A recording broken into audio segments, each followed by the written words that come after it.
folks, it is Kevin here with another installment of Teaching in Asia. Teaching adults. If you decide you're going to move to South Korea or Japan to teach English, you're going to have a lot of different options. You can teach very young children, you can teach elementary school children, middle school, high school, but you don't always have to just be in the realm of teaching children. You can also teach adults if you choose. Teaching children isn't for everyone. To be honest, there's some people who really just don't care for children very much. If you're not a fan of children, you shouldn't be teaching children. You're going to make yourself unhappy, and definitely you're not doing any favors to those children and their parents who spend a lot of money to have their children study. As a parent myself, I certainly would not want my son to have a teacher who didn't like teaching or didn't like kids. Again, there's an option. You can teach adults.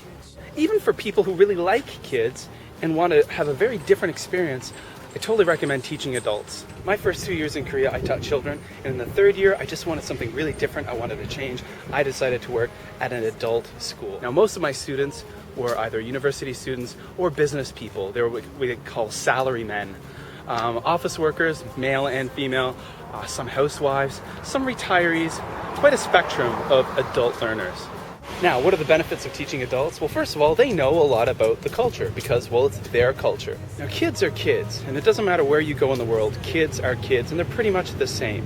They're really wonderful, but the fact is kids are into kids stuff, and they can't really educate you too much about the culture of the country they're from. The children you teach can tell you a lot about what TV shows are cool, what toys are cool, what kind of stickers are cool, what kind of snack food is cool, that kind of thing. But they're not going to be able to explain anything with the history, the food, the culture of the place you're in, whether it be Japan or Korea. Now, as a teacher of adults, I would have to say that probably in my first month of teaching adults, I learned more about Korea than I did in my first 2 years as a teacher of children. My students were able to educate me about so many different aspects of Korean culture, popular culture, music, fashion, television, and history. Another great thing was that a lot of adult students wanted to hang around with you and spend time with you outside of class. So often you'd find yourself going to dinner with groups of students or going out for drinks sometimes with groups of students, which was always a lot of fun and educational. Now, I suppose it's not all rosy. Sometimes there are downsides. For example, some of the adult students in your classes might not actually want to be there. Many companies, both in Japan and Korea, will make their employees go and study English, and often it's obligatory for them. They have to go after work or before work and study English, and they might even have to have like a piece of paper that you have to sign each time to prove that they went to class. Some of those students can resent the fact that they're there and have a bit of a negative attitude. Now, that's usually not the norm, though. Most students are pretty eager to be there. They're pretty enthusiastic. And again, it's a great way to learn about Korea. If you're in Japan, it's a great way to learn about Japan.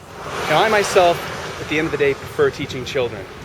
And that's just my thing. And a lot of people do prefer teaching children, but there are people who really do prefer teaching adults, and that's great. So there you go, guys. Kevin with another Teaching in Asia video. I hope you found this one very helpful and useful.